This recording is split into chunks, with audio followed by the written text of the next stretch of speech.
Good morning and welcome back to our humble channel. Good morning because it's around 1:32 a.m. here in Washington D.C. And today I'm going to talk about the game that's played yesterday, which was the first game of the World Chess Championship, which is taking place in Singapore 2024. And this is between the challenger, the Gukesh of India, and the world chess champion Ding of China. Now, there's been a lot of talk about this match, and in the sense that a lot of people are really tipping the young India to become the next world champion.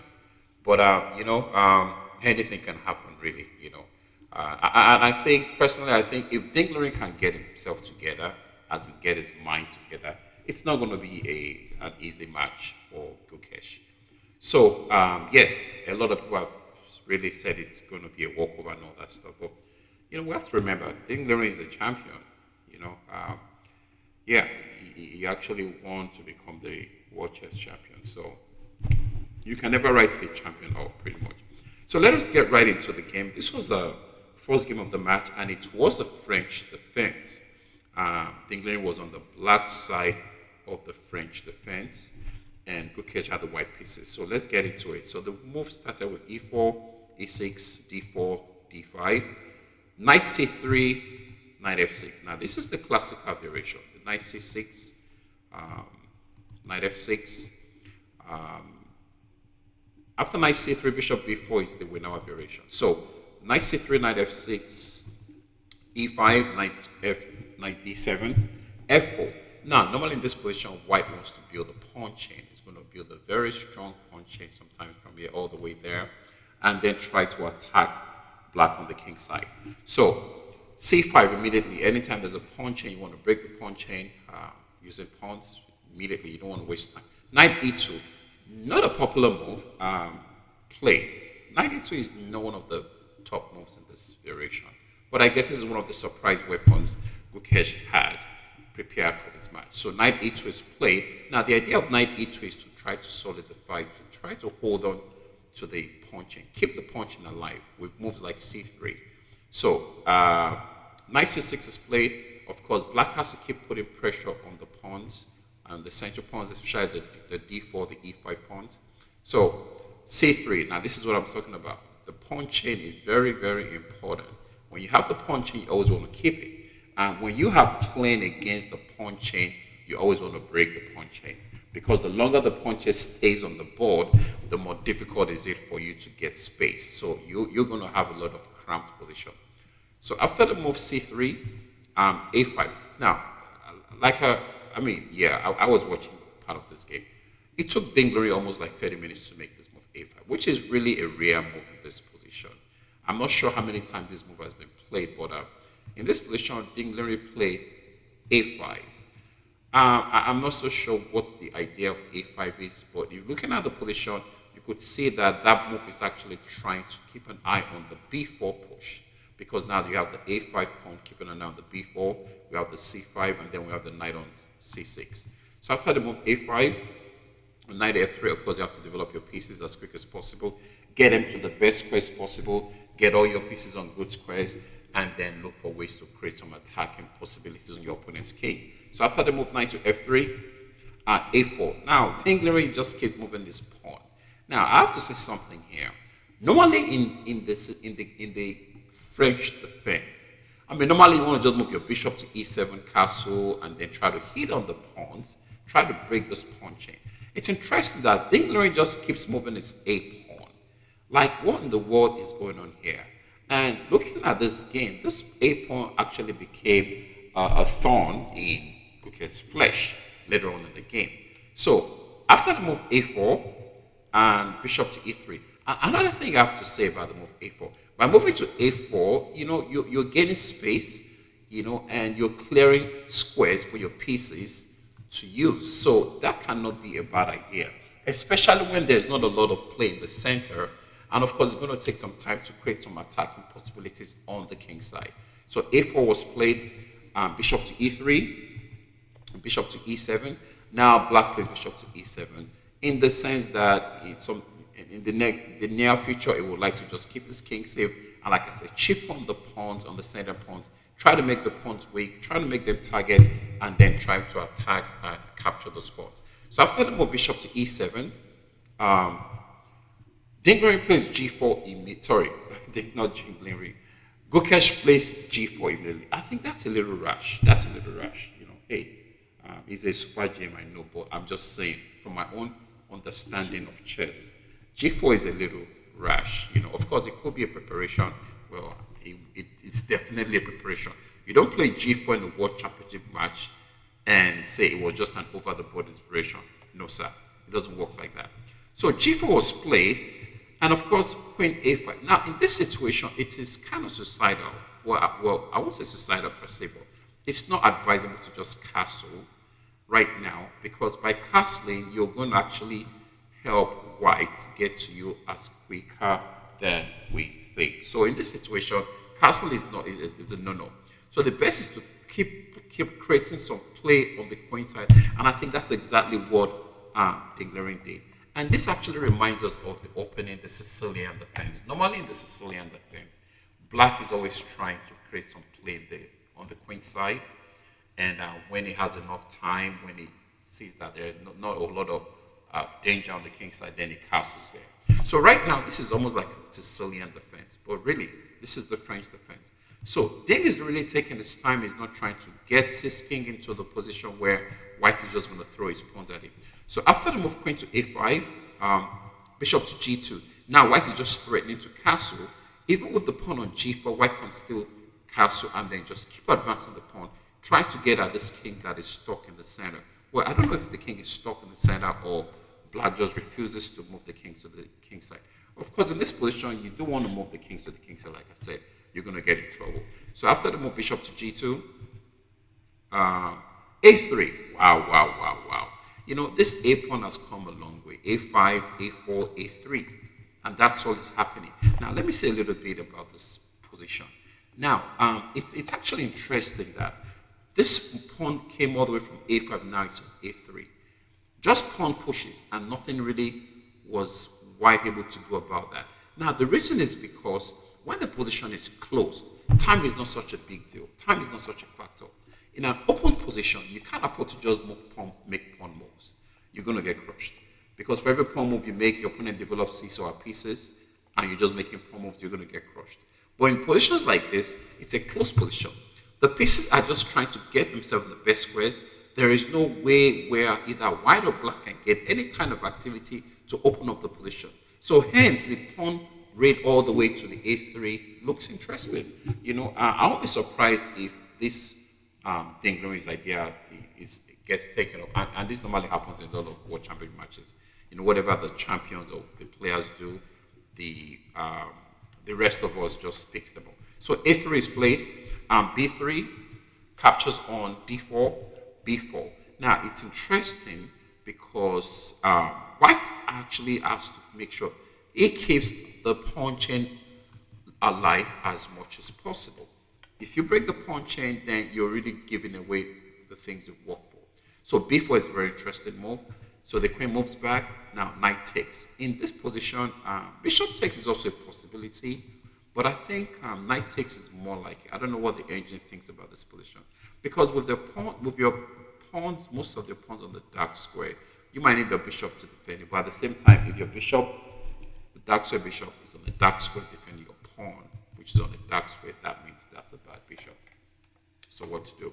All right, let's keep going. So knight takes d4, knight to b6. I really like the way Ding is doing. Ding is just keeping the king in the center. He's not trying to castle right now. He doesn't want any part of this pawn pushes. So he's trying to, like I said, get the pieces on best squares possible. Just keep putting the pieces on good squares. And when it is time, when he has enough play on the queen side, he can decide to castle if he has to. Otherwise, the king just remains on e8. Now, the king is safe on the e8 square as long as white cannot create any attacking chances to open up the center of the board. So this is not such a big deal, send the king on the e8 square. Of course, like I said, you don't want to go to the king's side because white is just going to come get you. So after the move knight to b6, white castles. Knight to c4. I like this. From knight to d7 to b6 to c4. What is white doing? What is black doing? Just improving the placement of the pieces. Now, the knight on d7 now is on c4. Definitely, the light is doing much better on c4 than it was on d7. So there's a threat of knight takes e3, and bishop goes to f2. It's very important to keep an eye on this knight, to keep an eye on the centuries. Now, coming all the way here might not be such a good move, because number one, you cannot take the pawn. Number two, you're stopping your rook from getting into the game. So it makes a lot of sense to bring the bishop to f2. Bishop to d7. Black just quietly keeps developing his pieces. Bishop to d7. Queen to e2. Knight captures. Knight captures now. What's the point of the capture? Anytime you're playing a game of chess and your position is cramped, you want to exchange pieces. Because the more pieces you exchange, the less position you're cramped. The less your position gets cramped. So when you are cramped in the chess position, try to trade off pieces. And trading off the pieces makes a lot of sense, because then black can actually put more pieces on the c5 and try to attack this weak pawn on c3, because that's a weak pawn on c3. So it's going to have to take white to do something about this pawn on c3. Meanwhile, white cannot really continue with his attack on the king's side. Why? The king is on e8, so the king is not really here right now. So the worst case scenario, you might open up the f file, and if you can use the diagonal against the king, maybe that would be a good thing. But right now, that is not possible. All right? So in this position, knight goes to b2. Now, I really like this. The knight came from d7 to b6 to c4 and to b2. Ding Liren is playing with so much inspiration. This is really nice to see. Now there's an immediate threat on the pawn on c3. And now, this is actually, I would say, one of the weakest points in white territory. The pawn on c3, and of course the b2 square. Why? Because the b2 square is being occupied by the knight, which is protected by the pawn on a3. Now there's a pressure on the pawn on c3. Normally in the game of chess, whenever your opponent tries to attack you on one part of the board, you want to keep them busy on the other end of the board or any other part of the board, so that they don't have a whole lot of pieces to throw into the attacking position. So after the move knight to b2, queen goes to e3. Now, what's the point of queen e3? Simply defending the pawn on c3. Now, rook to c8. Note how the king just remained on e8 square. And black has been able to create a lot of play, just creating play. When you create play, you're going to get a target. The target now is c3. So white has to do something about c3. Note that this g4 move was made a couple of moves ago. So there has not been any continuation. Why? Because black has been able to keep white busy on the queen side. So after the move rook to c8, we have to find a way to defend the pawn on c3. Rook goes to c1.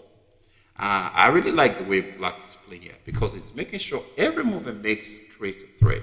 Now queen goes to c4. I think I remember. Yeah, queen goes to c4. Now there's a threat on the pawn on a2. There's a threat of queen to d3, trying to trade off the queens. If you can trade off the queens, this attack is not really going anywhere. And then with the pawn on a2 dropping, black is really looking good in this situation. So after the move queen to c4, f5, white says, you know what, I have to try to get something going on the king side, because if I don't, things might not work out the way I want to. So after the move f5, queen goes to d3, going for a queen trade. Now, if the queen gets traded, with time the pawn on c3 is going to fall, the pawn on b4 is going to fall, white is going to be down a couple of pawns, and then this is not going to be looking good for white. Now, after the move queen to d3, of course, queen to e1. You don't want to trade queens when you're trying to attack your opponent. You know, at this point in time in this game, I can imagine Gukesh thinking to himself, you know what, his opening preparation, I don't think it went the way he wanted, because his pieces are not all looking good. I mean, there's the bishop on g2, there's the bishop on f2. These bishops are pretty much looking at the queen side, but there is absolutely nothing going on the queen side. Now, the rook on c1 is a kind of passive rook, defending the pawn on c3. The knight on d4, we can say, is the MVP of this position. Why? Because it actually has more possibilities than any of the other white pieces. Of course, the rook on f1 is not doing anything, and the queen on e1 is always also a very passive move. And I talk about this a lot in my videos. When you're playing a game, it's very important for you to make sure your pieces are doing something, because if they don't, you are going to get in trouble. It's just a matter of time. So we can really appreciate how this knight got to b2 and just decided to build a house on b2. So let's keep going. Bishop to g5. Every move Dinglering makes is threatening something. It's been a while Dinglering played this energetically, really, because he hasn't been having a good result lately, and I think one of the things he mentioned about that is because of his mind. And that's one thing about chess. If your mind is not right, you can't play chess. So no matter how much theory, no matter how much experience you have, if your mind is not right, if your mind is not where it's supposed to be, you cannot play chess. So bishop to g5, another very good move by Dinglering, putting pressure on the rook on c1. So after the move bishop to g5, rook goes to c2. Now the last couple of moves have been moves that are forcing white to respond. So it begs the question, where exactly is the attack white was planning when he started the move g4? Because white keeps responding to black's threat. So already we could tell in this position that white is the one that already has the initiative. So after the move rook to c2, another very strong move. What's the threat? Rook takes d4. If pawn takes, picks up the rook on c2, and this is just game over. Every move a threat, right? Every move a threat. Dinglering is playing so. If Dinglering continues to play like this in this match, I think Gukesh has absolutely no chance at all. So let's keep going. Rook to c4 was played. Now h4 is a tempo on the bishop. So we don't have the time for rook takes and takes, because we're going to give up an exchange. We're going to give up a rook, and we're going to give up a rook for the knight and get the rook back. But then we're going to lose the bishop, and then we're going to lose the rook as well. But with the pawn on g5, this is kind of dangerous for black. So what does black do? Black just simply sneaks into white's position more. You have to fall in love with black's pieces. The knight on b2, the rook on c4, the queen on d3, the bishop on f4. Beautiful, beautiful, beautiful, beautiful. And the king is on e8 just on vacation. The king doesn't have to worry about anything. And it's interesting to know that we have a rook on h8 not doing anything. But at some point in time, this rook is have to get into this game to participate. So bishop to f4, threatening. What's the threat here?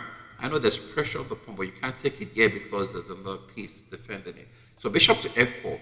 Now, the fact that your opponent can put their pieces in your territory without you being able to kick them off, that's a big deal. That's a big problem. And of course, we have to also keep an eye on the h2 square, which is being attacked by the bishop and only defended by the white king. So queen goes to b1. What a square for the queen. And I think the idea of it is just to make sure the rook is defended. I ask again, where is the attack that Gukesh had in mind when he played g4?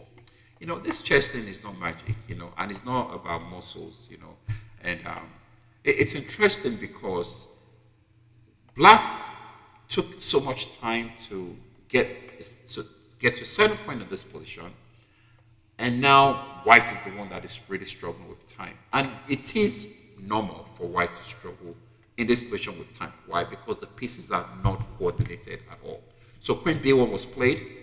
Rook takes c3, wins a pawn, takes back. Queen takes c3, takes on e6, takes back. Knight to e2, attacking the queen, and the bishop on f4. Queen takes on e5. All of a sudden, there's been a couple of exchanges, and the position is a little open, and black is up 2 pawns, and there is no more attack for the white pieces. That's visible. And white's position looks really, really passive. And we still have the black king on the e8 square. The king has been there for a long time. So queen takes on e5. After queen takes on e5, knight takes f4, queen takes f4. Now, one good thing about chess is when you're off material, probably pawns, you want to trade your pieces and then just try to going to an ending where you can use your pawn advantage.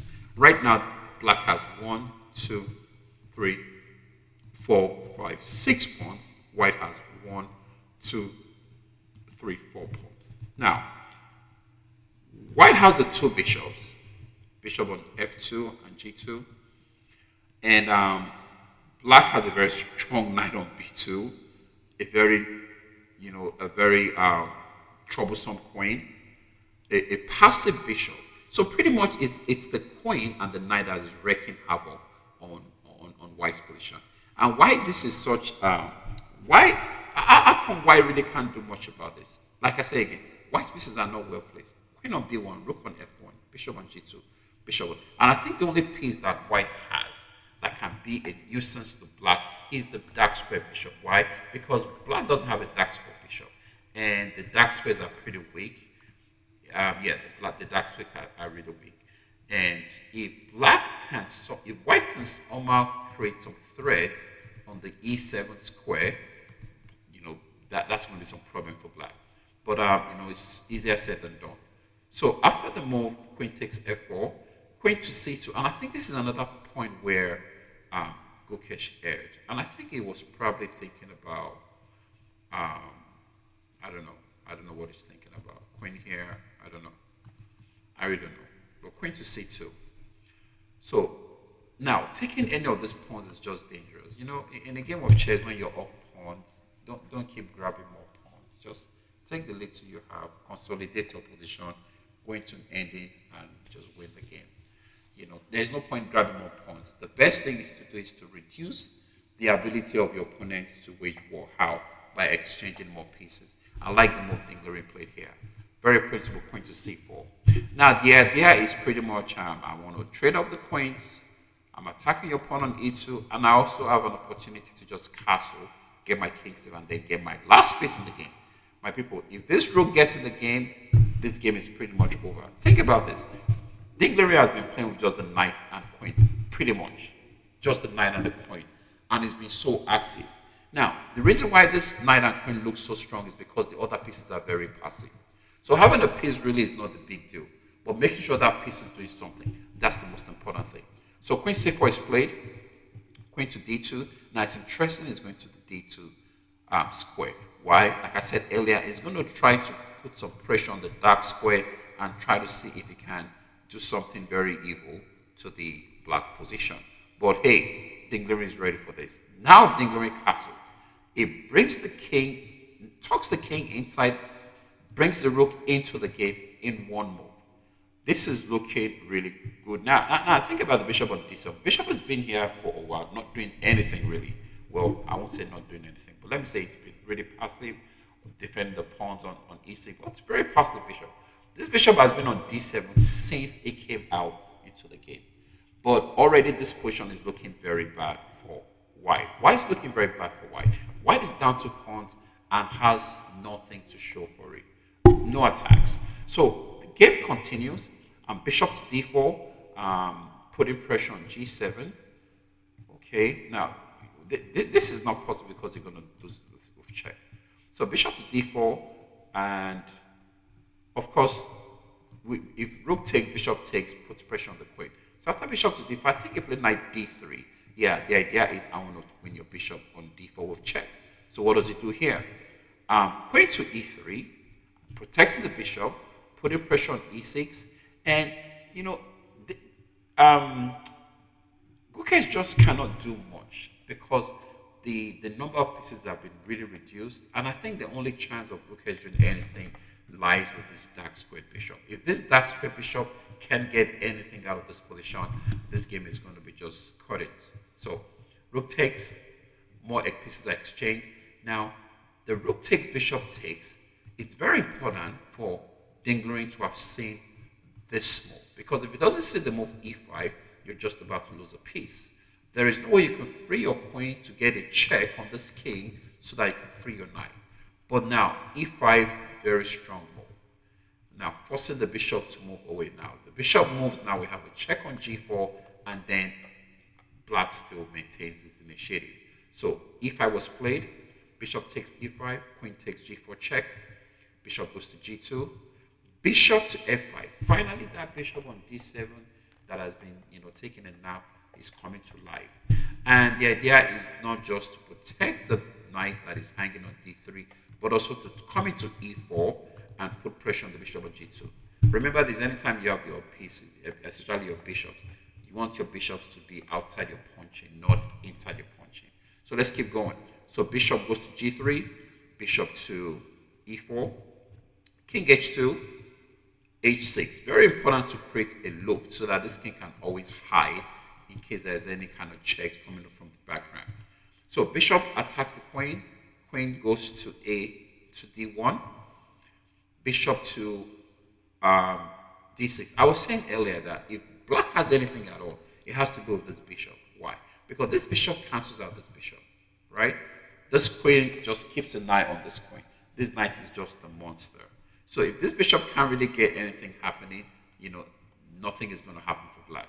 So let's keep going. So queen check, king moves, queen takes another pawn. Now black has 1, 2, 3, 4, 5 pawns to white 1, 2. It is pretty much over at this point. So bishop goes to e6 check, king goes to h8. Now I have to say something here. There is a very interesting move here. In Nigeria we call it olimari. For example, if it comes here, there's a queen takes check. If pawn takes, bishop takes. And then all of a sudden things are not looking so clear any longer. So, of course, Dingley saw that, and he quietly steps to the h8 square. And at this point in time in the game, Gukesh resigned. So, the first game of the Chess World Championship taking place in Singapore 2024 ended in a draw. Very interesting. Ended in a win. Very interesting because normally people are trying to feel themselves in the first couple moves, in a couple games, maybe 1, 2, 3, 4 games. There's a lot of draws. But this is the very first game and it's a win for the world champion. And this puts a lot of pressure on Gukesh. Why Gukesh? Why pressure? Gukesh is actually supposed to be the favorite in this match. Because like I said earlier, Dingley hasn't really had a good run lately. So Dingley is actually the underdog. So the first game goes to the world champion, who many people tag to be the underdog in this world championship match. And of course, the second game comes up later on today, and we are going to see how that game goes. So wishing both of them all the best, and sure we'll be back here to continue and give you some of the other games that has been played. That's about that. See you soon. Take care. God bless, and bye for now.